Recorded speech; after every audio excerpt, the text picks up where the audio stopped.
Good evening, ladies and gentlemen. Welcome to the January meeting of the Housing Redevelopment Authority, our first meeting of the year. We have a number of approvals and resolutions to cover tonight. I'd like to call the meeting to order and start with roll call. Elizabeth Showalter. Present. Gordon Backlund. Present. Kyle Mulrooney. Present. Stephen Agert. Present. William Holm. Present. First item on our agenda is the approval of expenditures. Wasn't a long list today. Mr. Chairman, I move to approve. Second. It's been moved and seconded to approve the expenditures. Are there any questions or concerns? Hearing none, all in favor, say aye. Aye. Aye. Motion is approved. Next is our approval of our December meeting minutes. I move to approve. Seconded. Moved and seconded to approve the minutes. Are there any changes that need to be made? Mr. Chairman, I talked to Paul about this. It's on page 2, about 3 inches down from the top on the right-hand side.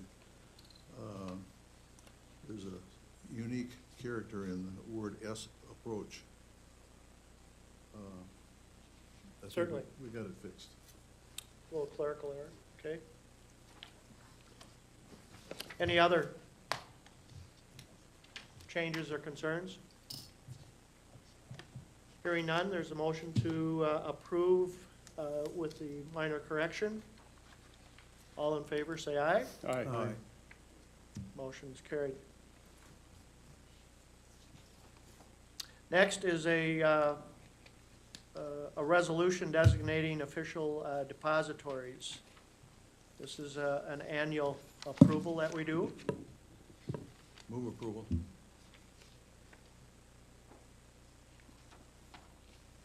Is there a second? Second. Any questions? Mr. Commissioner, did notice one or two minor things in the resolution. It does about third paragraph down where it notes the individuals being allowed to sign on behalf of the HRA. It says signed by the following 2 individuals and then lists 3 individuals. Did not know if that was a clerical error or if that needed to be resolved or not, so. Paul, is the process that we need 2 signatures? Correct. signing? Yep. 2 of those 3? 2 of those 3. Okay. Yep. Yet another? Kyle? Same story for the The 5th following one? paragraph, correct. Okay. Any other questions? I'll call the question. All in favor, say aye. Aye. Aye. Aye. Motion approved. Next, a resolution to designate an official newspaper. This is an area that we've had discussions in the past, but the resolution is for the Fridley Sun-Focus to be the official legal newspaper. Is there a motion? So moved to approve. Second. Any questions? Mr. Chairman, I think we need a check for sure that it's named Fridley Sun-Focus newspaper, because it's changed names several times. And I think it's Columbia Heights, Fridley, and New Brighton, and I think there are several names in that paper now. I do recall they recently went through a corporate change. I mean, the last. If I'm not mistaken, and- Couple of recent editions had a series of new names across the top. Sure. If you'd like, we can bring this back to you next month. Well, just designating the the newspaper known as the Fridley Sun-Focus.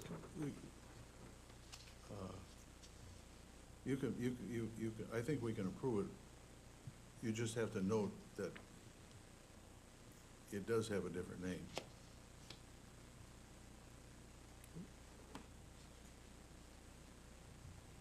And we could just add, as it's known.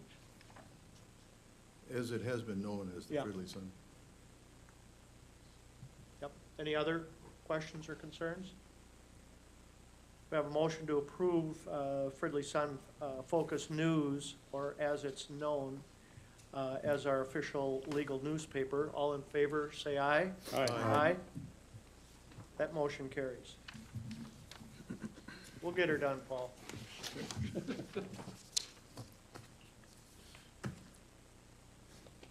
Next is, on our agenda is the redevelopment contract for 6431 New University Avenue. We've gotten a packet from Paul on that, as well as a contract. And Paul, would you like to say a few things about this? I know the group is here tonight. Certainly, Chair, Commissioners, we started discussing the potential of Steve Dunbar and his group developing a senior project for Ebenezer Homes on our former City Hall site about a year ago. In August of this past year, you approved an exclusive negotiations agreement with Mr. Dunbar and his group for the Investments LLC to construct and own a 135-unit senior with services building. They would build and own the property, but it would be managed by Ebenezer Homes. Ebenezer Homes is the nonprofit housing arm of Fairview Health Services, and they are the largest provider of senior housing in the state of Minnesota. So very, very well-run group. Ebenezer, their model the last few years has been to work with a development group to construct the building on their behalf and maintain ownership of the building, and Fairview now prefers to just operate the building. So this is a model they've employed for a few different projects now. Over the past few months, Attorney Casserly and I have worked with Mr. Dunbar and Mr. Winkles and their attorney to put together the contract that you have before you tonight. The contract for development has all the elements that you saw back in August in that exclusive negotiations agreement. And it is also very similar to the other development agreements that you've approved in the recent past. We do have with us tonight both Mr. Jim Winkles and Steve Dunbar from the development group. And we do have Attorney Casserly here as well that can answer any technical questions you might have on the contract itself. But with that, I know I'd be happy to answer any questions you might have, as would Mr. Dunbar and Mr. Winkles. Let's open it up to questions, commissioners. So Elizabeth? I know I'm coming into this a little late in the game, but I'm wondering, was it considered having a requirement that a portion of the rights of the units be capped at a certain income threshold or any sort of affordability requirement with this development? I can answer that. No, this was, our reaction. This is a proposal. This is the model that Ebenezer uses for doing these types of developments. The authority, in my time here, we've not gotten involved in placing caps or requirements on affordability. We tend to let the market set the rents and provide assistance when needed. So. Right. Yeah, so I mean, I see that, like, I mean, at this point, it's a little late in the game to make that sort of requirement at this point, but I would like to see, which we talked at, I think, the budget workshop, about potentially exploring, when there's an HRA project involving either conveyance of land or TIF funds, of having some sort of requirement related to that. So I think that it's something for us to continue to think about in relation to future projects. Certainly. Other questions?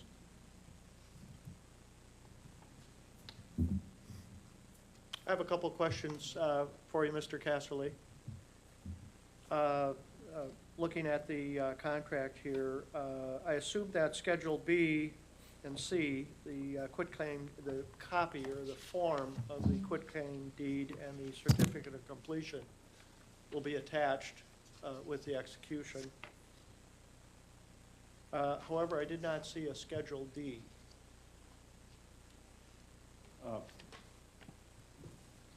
Schedule D was the allowed reimbursable expenditures. That should be page 29 Yeah, that, of the that contract. should be there, Mr. Should be Chairman. there. Yeah, it's there. It's in a different font. Ah. That's what happens when you're only looking at the right page. It's actually a fairly lengthy schedule, and Mr. Chairman and members, and the reason for that is that the City Public Works Group really laid out with great specificity how this was to work. So that's why you have 5 pages of direction on how, what's reimbursable and how we're to define it and how that's going to be tracked. So it's, we cannot be any more specific than this. And then one question regarding the escrow agreement, because I understand with the closing, the $2.2 million will be paid. $2 million of it will go into escrow. There'll be an escrow agreement. And my question relating to that escrow agreement, does that provide, has that been negotiated? Mr. Chairman, no, it will be more of a disbursement agreement. The money will be placed in escrow, but the title company does not want to make any decisions about whether Right. money should be released. So the way it'll work is that the costs will be submitted to the HRA staff, who will then approve it, send that on to title, who will then release the proceeds.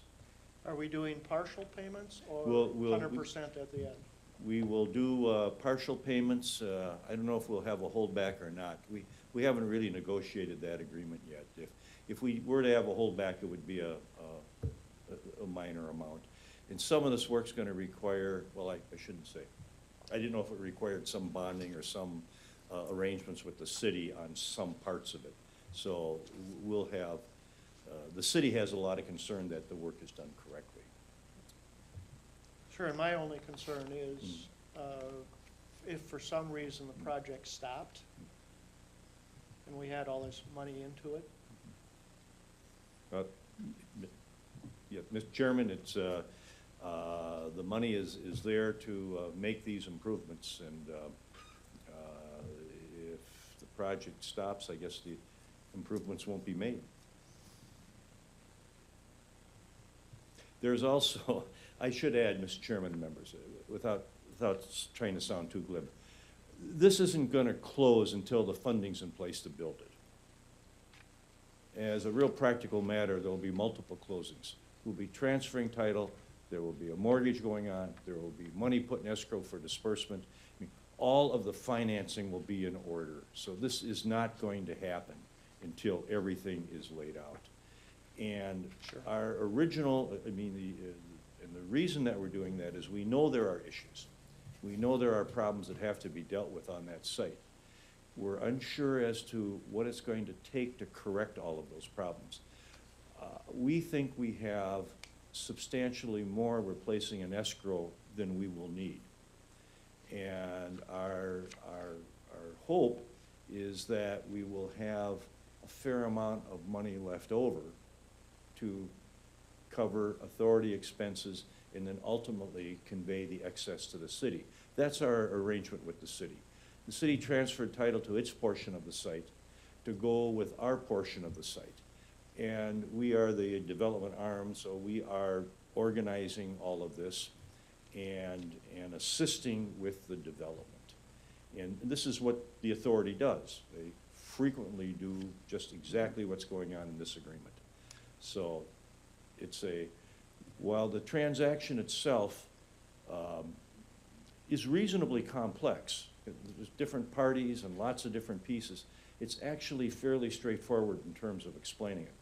We got a building that has to be demolished, we got environmental issues we're not quite sure of, we got a site that needs to be filled and prepared, and all of that is to make the site actually buildable.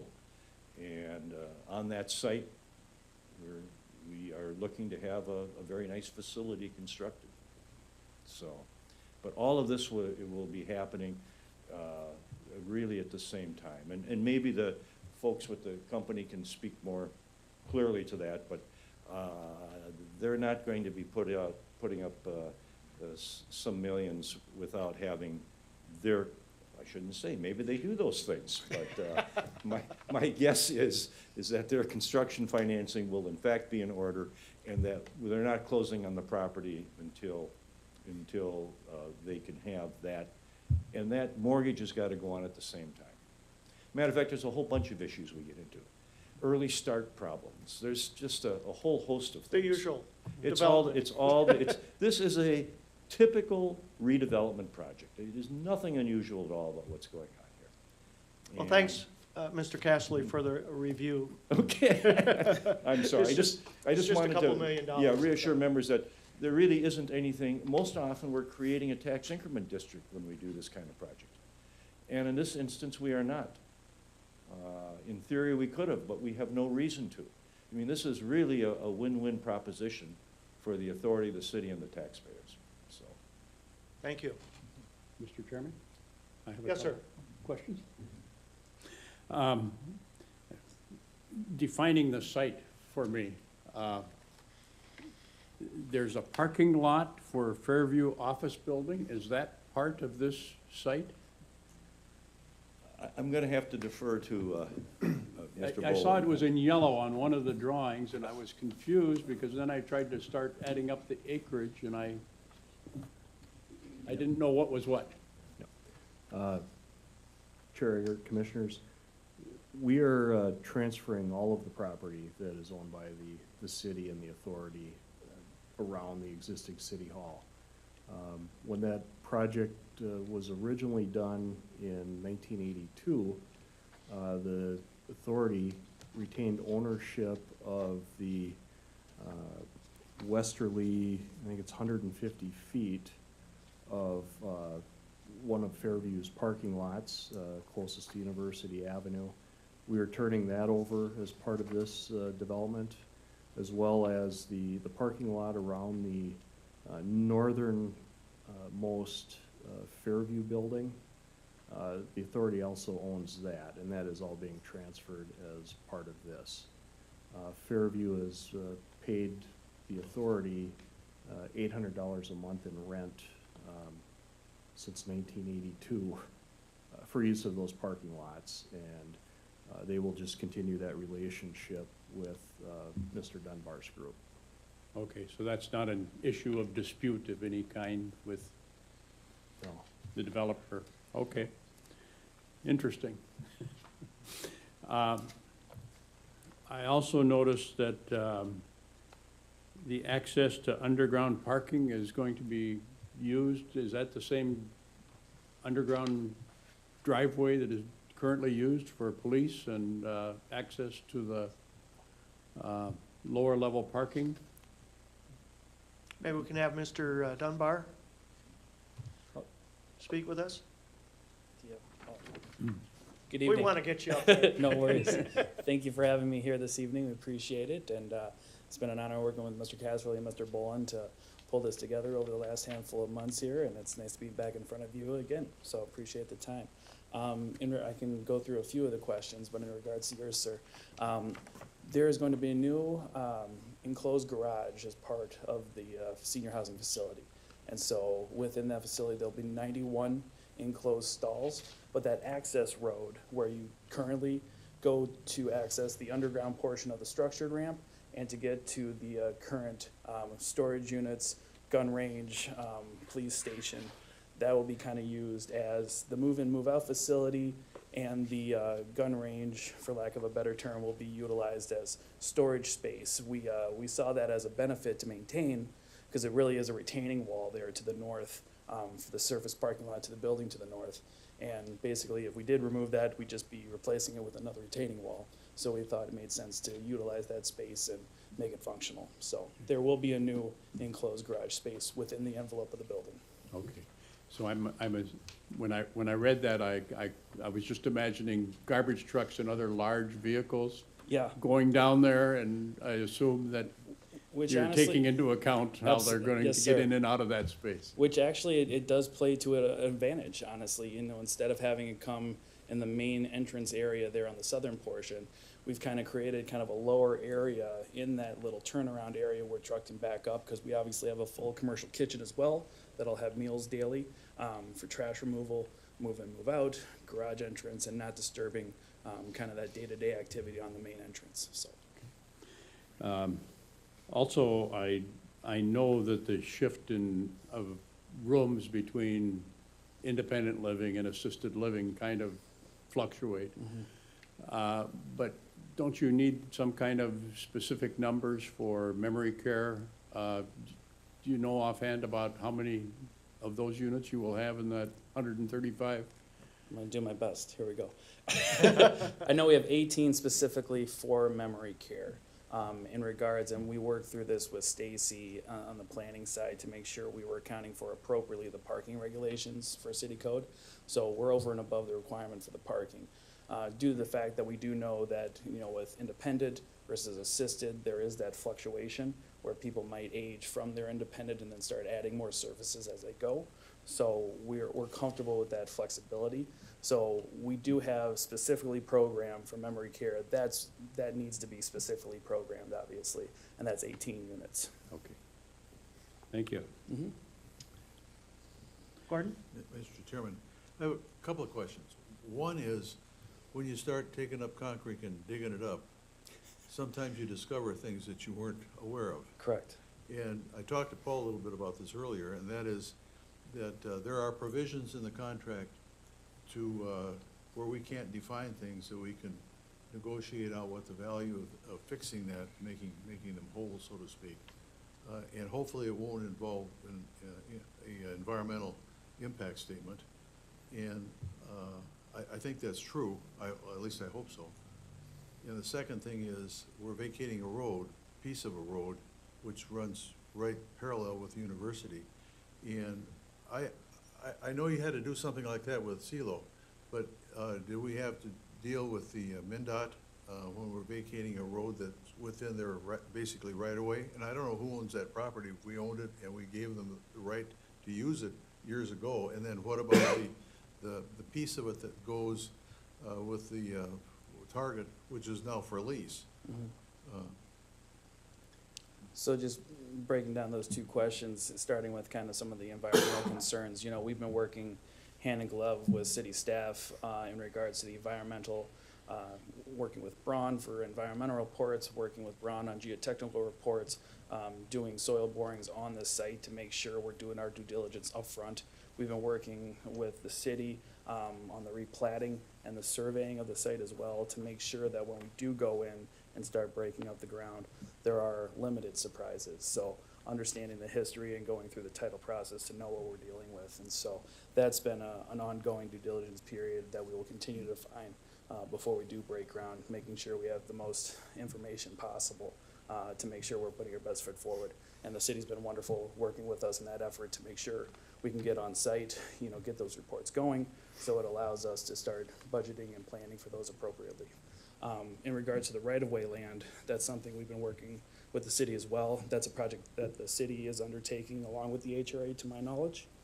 I'll defer to Paul on that. And there is a MnDOT component, but I believe Survey and Title has been working on clarifying those concerns as well. I'll just Mr. Chairman. add on to that. That's where the 38 feet comes from, if you read through the report. Because the 38 feet is what the city owns. That's the city's share of that when that gets vacated.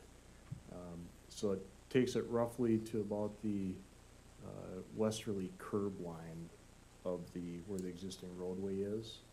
And then the rest we will leave as MnDOT right-of-way. That just keeps everything much simpler, so. And we've got, I know they've gotten all the letters of approval they need from MnDOT. Between the developers working with Carlson McCain, as well as our engineering staff, there's been a number of sets of eyes on this vacation to make sure that we get all the pieces to fit.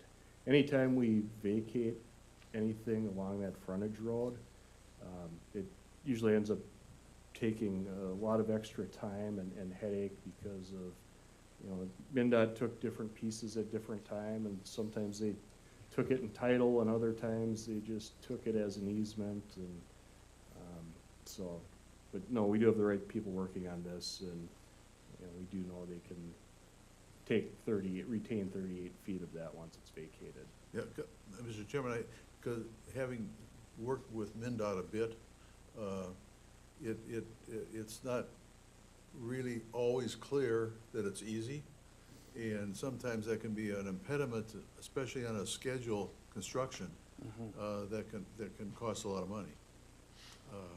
I noticed the building, I couldn't measure it by looking at the drawings that we're looking at, because it'll impinge upon what part of that road is right now, and then it's a green space up to the fence.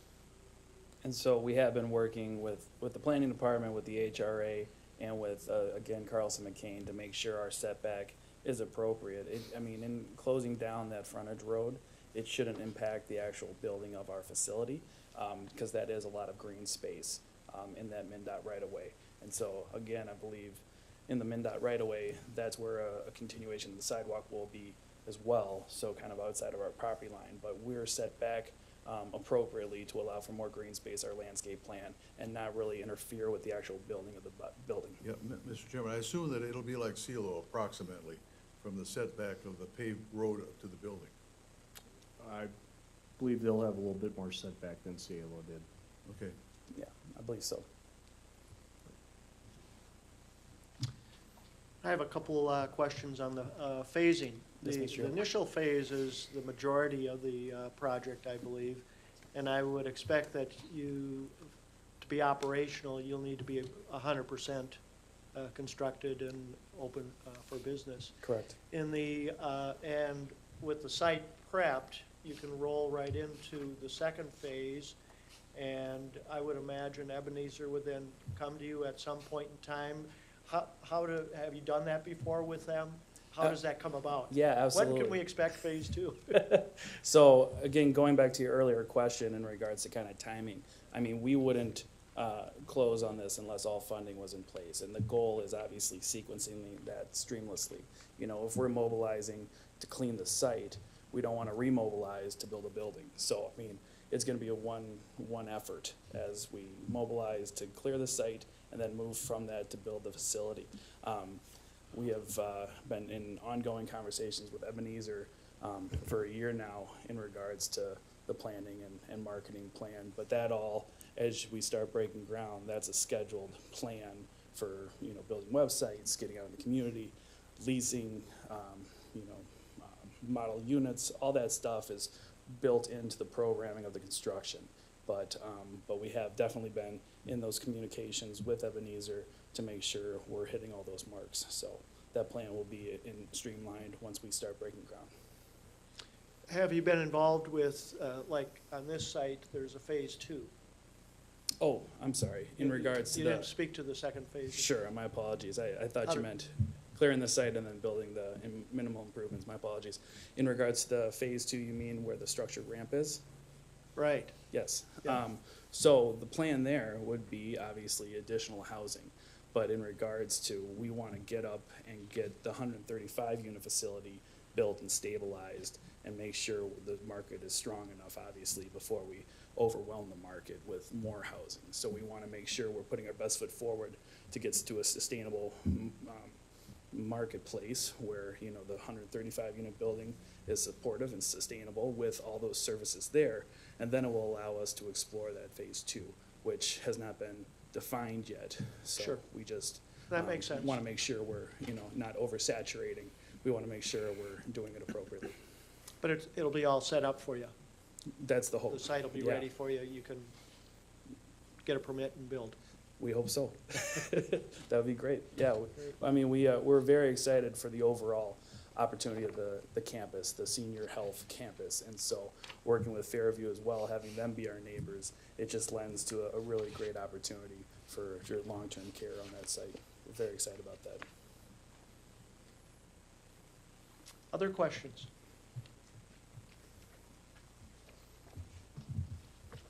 Is there a motion for this contract? So moved. Got a motion to approve the redevelopment contract for 6431. Is there a second? Second the motion. Motion made and seconded. Any final questions? I'll call the question. All in favor of approving this contract, say aye. Aye. Aye. Congratulations. Thank you all. We got a Appreciate the contract. support. We look Let's get forward her to working signed with up. you. Thank you. Thank you.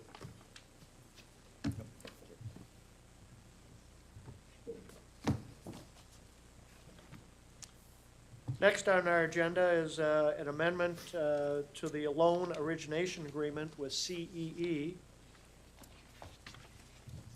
And I think there were just a couple of small changes there. Paul, you want to give us some background on that? Certainly, Chair, Eggert, Commissioners. The HRA has worked with the Center for Energy and Environment, for those who aren't familiar with the acronym, since 1996 to administer the program on our behalf. Through their administration of our program, they do some marketing for us. They process all of the loan applications, determine eligibility, underwriting, and can also customize loans to fit a resident's individual needs. They provide technical assistance to residents as well on remodeling, energy conservation, and also on indoor air quality. Our partnership with them does provide residents with access to some other loan dollars that, as a nonprofit, CE is able to access different funding sources such as the Minnesota Housing Finance Agency and Met Council when they have money available for different programs. And the partnership allows them to sometimes package these different dollars together with our loan programs. So, occasionally they'll even partner with Excel, and Excel may have some money available for residents that are putting in new furnaces. And if that's part of the project, CE will package some of that along with our loan money to help keep those interest costs down and just keep the project more affordable. They are, again, as I mentioned, they are nonprofit, and since 1996, they have rarely raised any of our fees. They only do this when it's necessary to cover their costs. Every few years, they go through and look at what it's taking now for them to provide these services. So with this contract extension, the additions they have are an administrative fee of $500 annually that they're going to charge each city now. This covers some of that overhead they have with when they come out to meet with me to talk about the programs and changes. That would cover some of their time. Some of the marketing they do would be covered by that, as well as the different setup costs they have when we add a new program, and they've got to adjust their software to handle that new program. So that's a fee they're charging every city now. And then the other increase they had was in their installation verification. So the way that this loan program works is your contractor signs an agreement with CEE. Your contractor does not get paid until the work is completed and inspected. And that's what that installation verification is. It's if CEE has to come out to verify the project was completed. It's a fee that we don't end up paying all that often. If it's a project that required a building permit, CEE will allow our building officials certificate of completion or certificate of occupancy to count as that installation verification. And there are very few projects that get done with these loan dollars that don't require a permit of some kind. But they have found when they do have to come out, their cost is closer to $100 now than it is to 70. So that's the reason for that increase. Beyond that, at staff level, we've been very pleased with the service we've gotten out of CEE over the years, and the residents that have worked with them have also seemed very happy with the loan process and with our different programs. So, with that, I would recommend approving the contract extension with those changes through 12/31 of '21. And I would, before you take action, Commissioner Holm pointed out a change that we need to make on the schedule that was attached. Under the mobile home improvement program, if you go down to ineligible properties, we need to remove co-op, mobile homes, and manufactured homes from that list of ineligible properties. And then I think we're in good shape, so. Commissioner Holm, thank you for pointing that out. Just snuck through there through all the people reading it. Mr. Chairman, I have a question. Questions? Paul, I think this arrangement with CE is wonderful. They've been able to do a lot of things for us, and the rates are pretty reasonable. But how do they get their funding? Where do they get their money? They don't live on $500 for each city and $100 for these payments. Do they get some servicing fees or something that helps them? They do.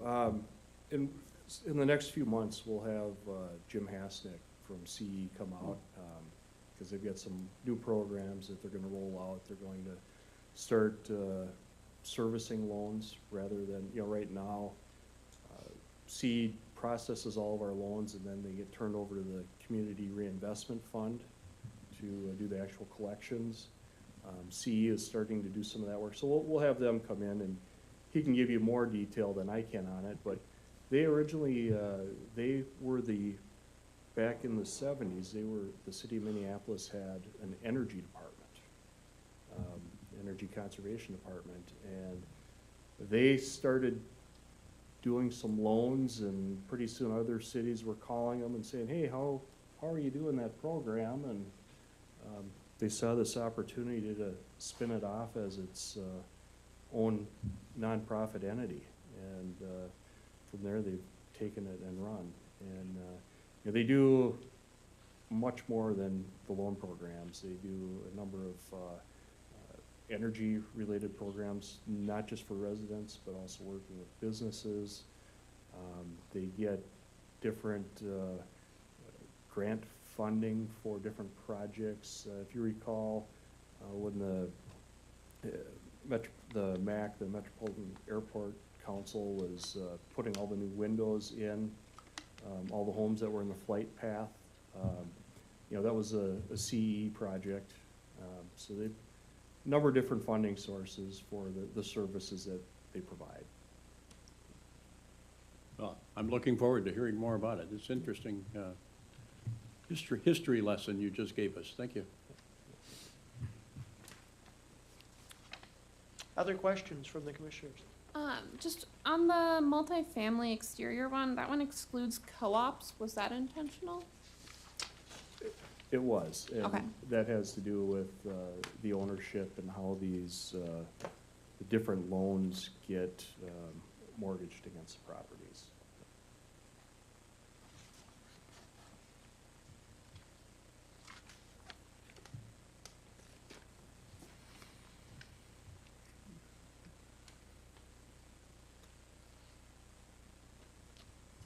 Any other questions?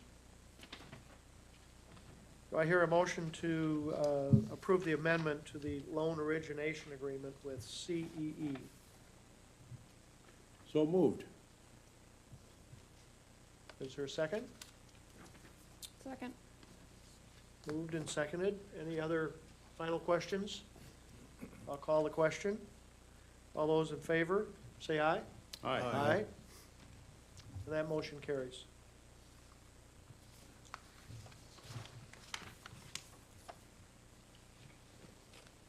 Our final item is an agreement on the TIF note for Northern Stacks.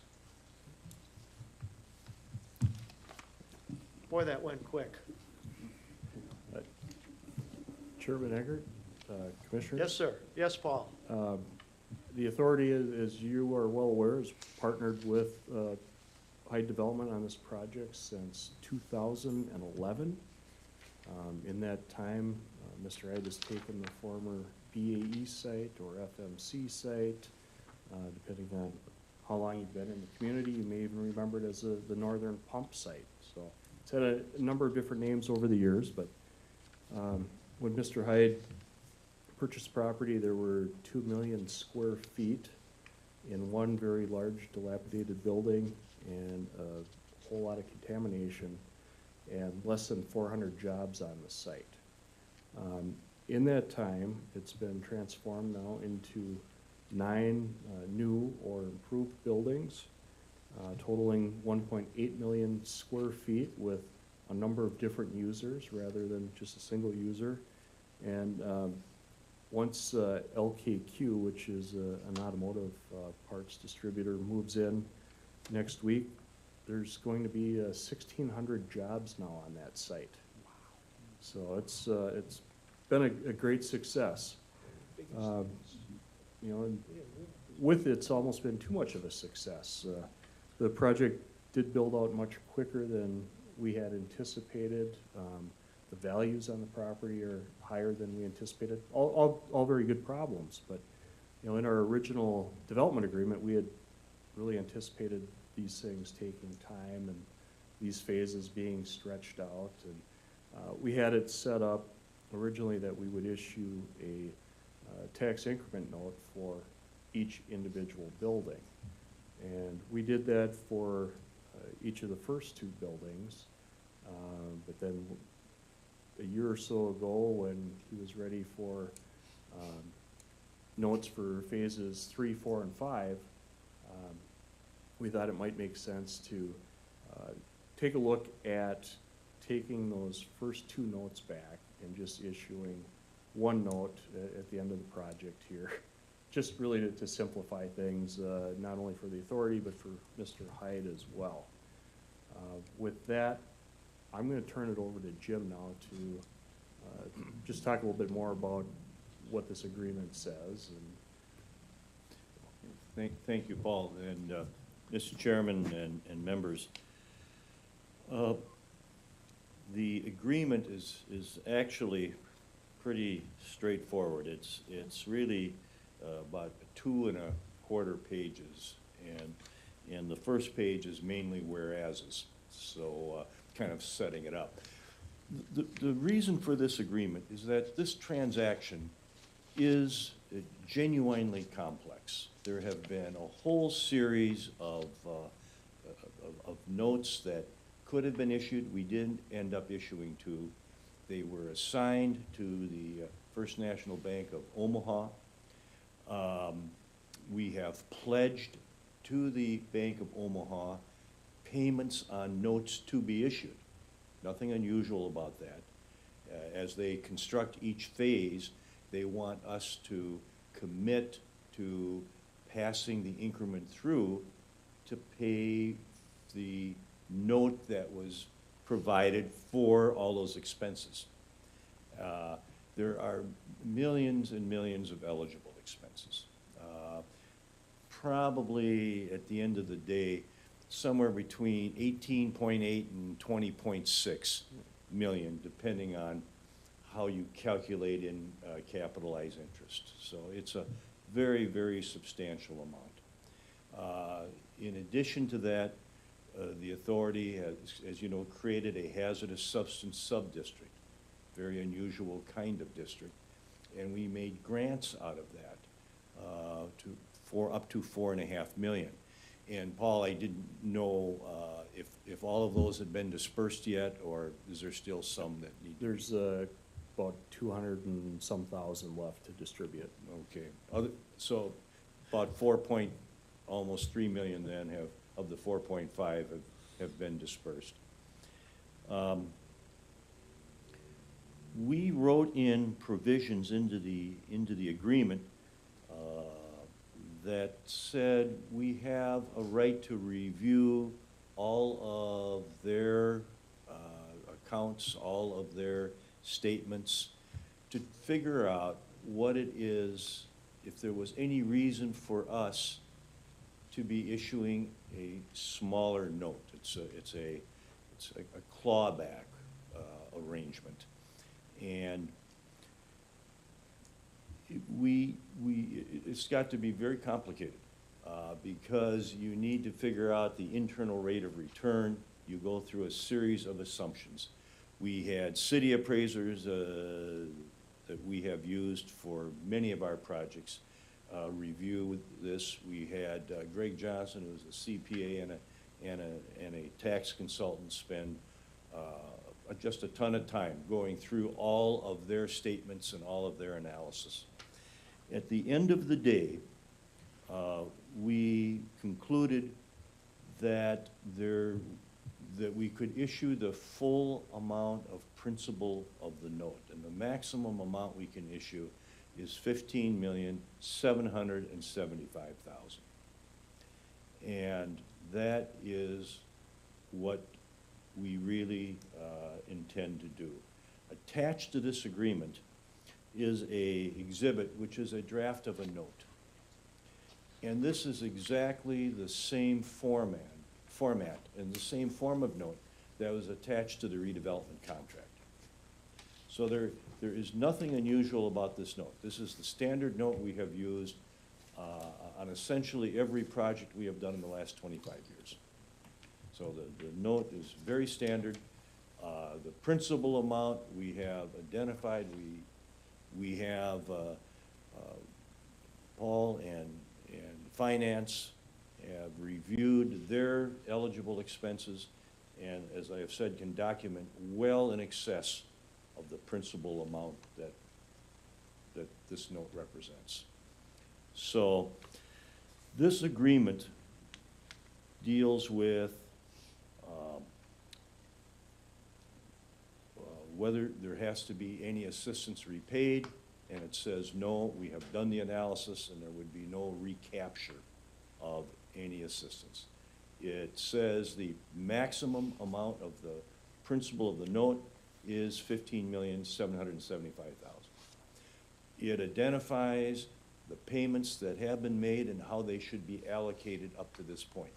And the payments that have been made are being allocated to interest because that is, they have substantially more interest than what we are reimbursing for.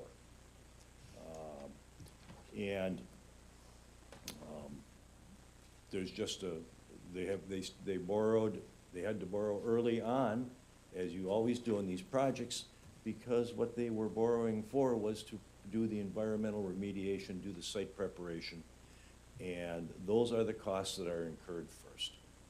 And they borrowed those funds from, again, the First National Bank of Omaha. So we've identified the interest payments. We also have identified that we have issued 2 notes. Those notes, that's what, as Paul was alluding to, it does get a little more complicated because the notes have now been sold back to Fridley Land Company. And the reason for that is that Fridley Land Company is getting takeout financing, long-term financing for various phases in this project. The First National Bank of Omaha was really the construction lender and then had separate notes for what would represent tax increment eligible expenses. So all of those are being resolved now. And we have identified the principal, the interest, also the interest rate. We have got an interest rate now that's going to be, it's based on 10-year Treasury yields plus 2%. We have agreed upon a reconciliation date of December 31 of 2018. Treasury yield on that date was 2.69, so the interest rate now will be 4.69. So all of those things are items that we have been sorting out over the last, well, I really think since August, that we have been trying to figure out. And so while maybe we didn't have to have this agreement because the redevelopment contract authorizes the issuance of these notes and provides the authority for them to be given and to pledge the notes. I mean, all of that is really contained in the redevelopment contract. But we thought because of the complexity of this transaction and because of the number of issues that were raised, and we did amend the contract 3 times, we thought it best to really identify the issues that were in the contract and lay them out. Now, there's still a couple little things we need to sort out. We need to sort out, we haven't listed all of the documents. We need to identify where where the agreements are right now. If some are going to be transferred back from the First National Bank of Omaha, the agreement requires that they be back in Fridley Land Company. We need to review all of those. So before we actually make the next payment and issue the note, we're going to want to see all of the documentation, and we're going to have to get back the original notes that we've already issued, because we have $8 million of notes that are outstanding right now, almost 8.5 million. So we have to have those back. We have to get back all of the other pledges that we have made. We have to make sure everything is in the name of Fridley Land Company, because this note is going to go specifically to Fridley Land Company. And that's really it. It's a little bit convoluted, but actually, at the end of the day, the real reason we're having this discussion is that the place, it really got built out 5 years sooner than we thought. The original reconciliation date was December 31 of 2023. And the value going on, we thought would be about 75 million. It's turning out it's going to be probably in excess of 100 million. So when all is said and done, we've got at least a third more value in half the time. And you can't go any better than that. This is just an amazing project with an enormous amount of expense and risk involved, but it has really worked out well. It's going to work out, we think, extremely well for the authority and for the city, and there's some other options we're going to have which we can talk about in addition.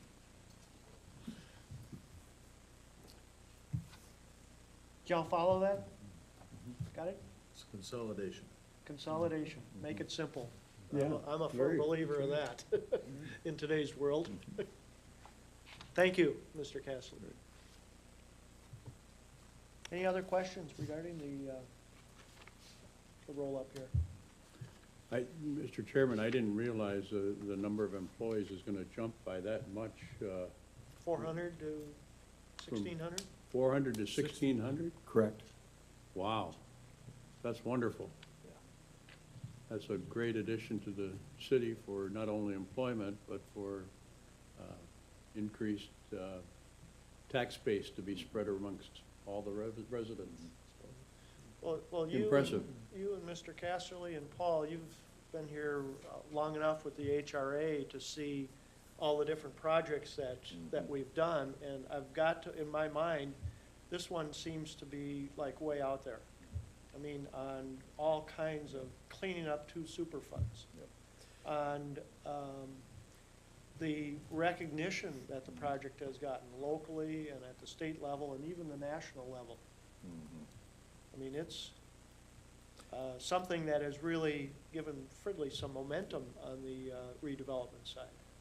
Mr. Chairman, I think that's very true. This project, and probably Medtronic, which is just so visible, but sometimes forgotten in the process a bit is all of the housing projects The authority has just done many, many housing projects and many loans. I mean, the ones right across from the old City Hall, the stuff just south of City Hall. Almost every major housing development that has occurred in the last number of years in the city has been a result of HRA commitment and involvement. So you've done a lot of projects, and your loan programs are very extensive and hopefully are going to be well received. I know you bring up the housing, and that's very true. In these past few years, we saw the valuations take a big dive, Mm-hmm. and that gave us the opportunity to purchase quite a few homes to redevelop. Paul was out on the street looking at everything. Yep, that's true.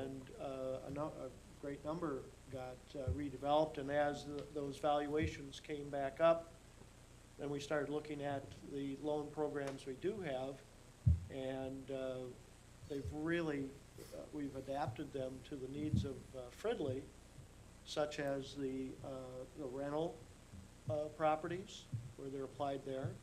But most recently, the senior program, which I understand is pretty popular right now. So that's been a nice addition. I have just one question about this $15 million. It says we're gonna make payments from now until 2042. Is there any reason why we would want to pay that back? I suppose if interest rates drop considerably, we might want to consider that, but Well, do we Chairman, need the financial expertise of our HRA treasurer to take a look at that? Commissioner, as the old song goes, you're reading my mail. But because what's going to happen next is once this note is issued, there's going to be a request to take the note out. And potentially with a tax exempt bond, and that would reduce the interest rates probably 150 basis points, 1.5%. And that will give you the opportunity. I mean, right now, we are paying at 5.75. It's now dropping down to 4.75 or 6.8, and it could probably drop down to 3.25 or 3. And all that means is that you then, the buildings are out there. So that would mean that you would be able to pay off this debt much more quickly, and that gives you some other opportunities too. What we're really trying to explore is how quickly we can pay off the hazardous substance sub-district. As you recall, that's one of the few things that actually takes tax base. And it's the only time you've done it in the city. Matter of fact, it may have been the first one in Anoka County. But this project was just that unusual.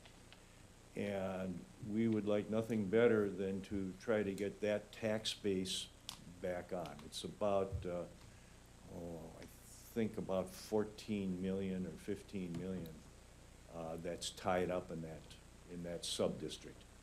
And remember, we're going from 15 million up to over 100 million of tax base. So that's why this is such a solvent project. And if we can, we will be back to you with some other ideas and some other concepts, because this is turning out to be a far more financially profitable project for the authority and the city than was ever contemplated under any set of circumstances.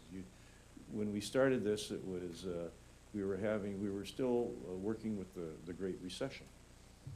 And that's why the time frames were built in to go out so far. And the valuations were kept fairly modest. I mean, all of the properties in the city have increased in value over the last 5 years. So this has just been, it's been fortuitous. People have had a vision, and it's been just the right project at the right time. So this is going to just work out extremely well. you've reminded us a number of times Mm. that we have a good conservative approach, financial approach. We work out of cash as much as we can. And we've gone through these economic dips and highs. And it's worked well for us. It has, Mr. Chairman. Any other questions or discussion? Is there a motion to approve the agreement regarding issuance of the TIF note for Northern Stacks? So moved. Second. It's been moved and seconded. Any final questions? All in favor? Say aye. Aye. Aye. Motion carried. Paul, you've got some informational items? I do. Chair Eggert, Commissioners. Taking a look at the loans for the past month, there were 4 more of the senior loans that went out. That's a total of 6 now in the last 2 months. And there was one other, and that's through one of those MHFA programs that CE is able to obtain funding for the residents. Looking at the year-to-date loans, we had 22 in total, 6 of which, again, were the senior loan, 11 were our standard revolving loan, and then there were 4 others. Just to kind of put this in context a little bit, you had 22 loans this year. 2006 was the last time that we had 22 loans in 1 year. So we're up over where we've been for the past number of years. And again, a large portion of that is due to that new senior deferred loan product that you have. Taking a look at remodeling advisor visits, there weren't any in December, but they did 18 of them this year. Home Energy Squad had 3 December visits and 50 for the year. Looking at both of those historically, you've never done 18 remodeling advisor visits in a year. So you're 12 over last year and 7 over your highest year, which was 2016 when we did 11 of them. So people are taking advantage of these different programs, and you'll recall we did a lot of different marketing things this past year with different handouts at city events. So we're starting to see some of those efforts paid off. Home Energy Squad, not a big surprise that those numbers are done or are dropping a little bit. It's once they come out and they go through your house, there's that's it.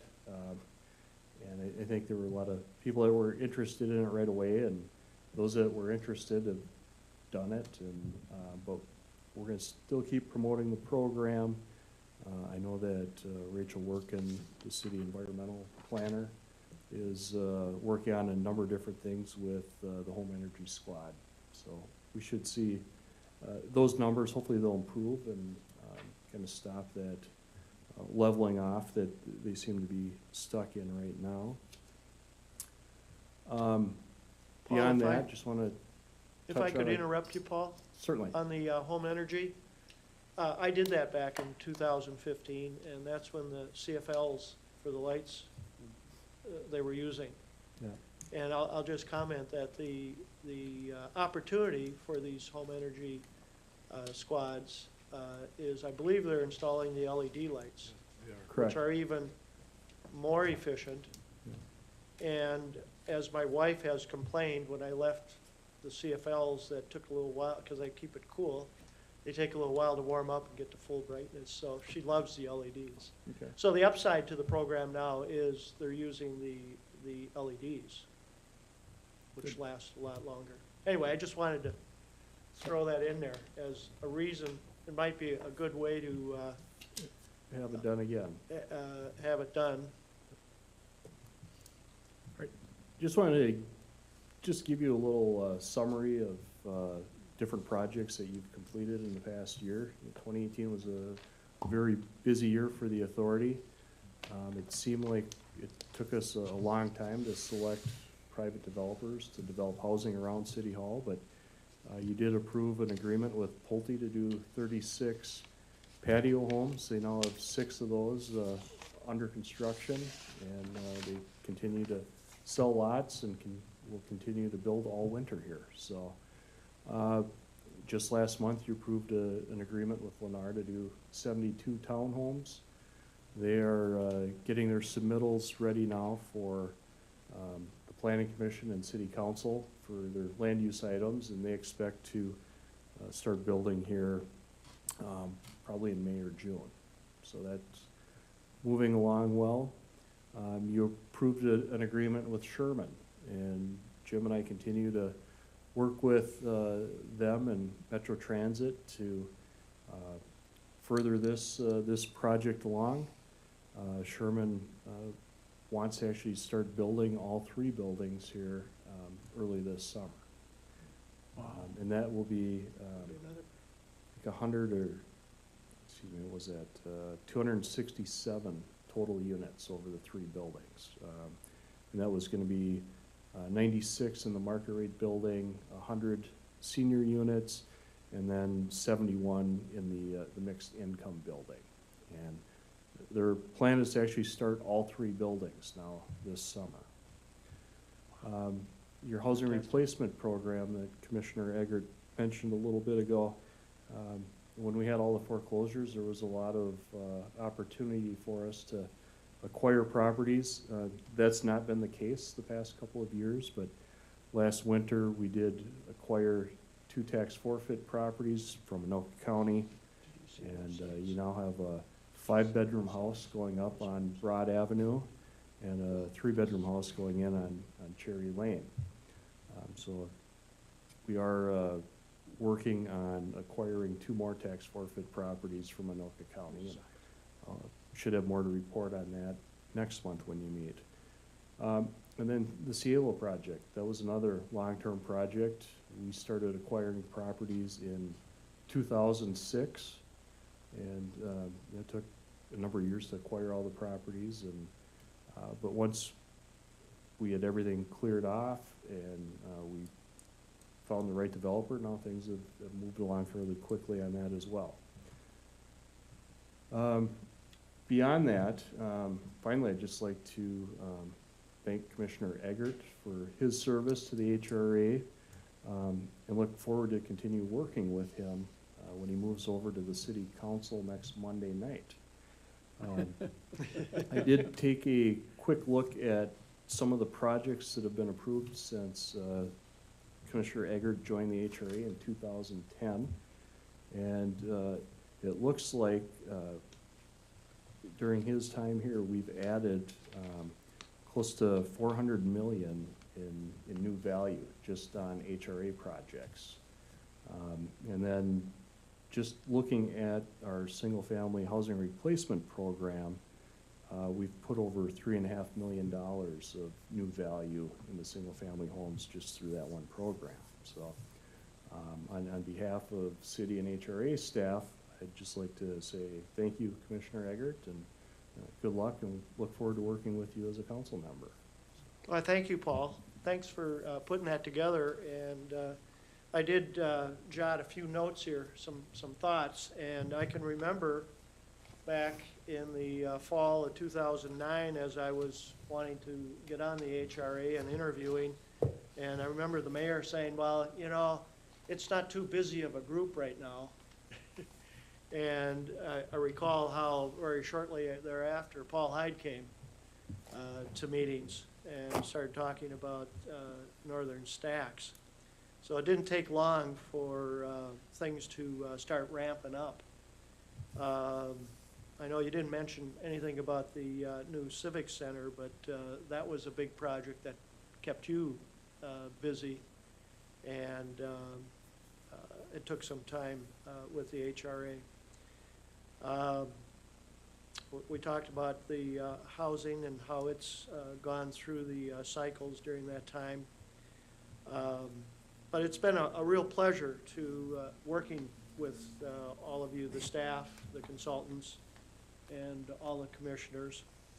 And I want to thank you. I'm going to miss the HRA, and as some of you know, I come from a development background in retail, and it's very enjoyable. And obviously, we've had quite a few accomplishments with the group. My only wish, though, is with the momentum we have in Fridley, it's my hope and expectation that, that you have more opportunities for redevelopment to enhance our community going forward. We've had some good momentum here these last few years, and I'm hoping and expecting that we can keep that going. I mean, they can't come any harder, can they, Jim? And we're kind of used to that now. So anyway, thank you all very much. Thank you. With that, any other items? Is there a motion to adjourn? Mr. Chairman, I move to adjourn. Second. Motion made and second to adjourn. All in favor, say aye. Aye. Aye. Thank you all for being with us tonight for the January HRA.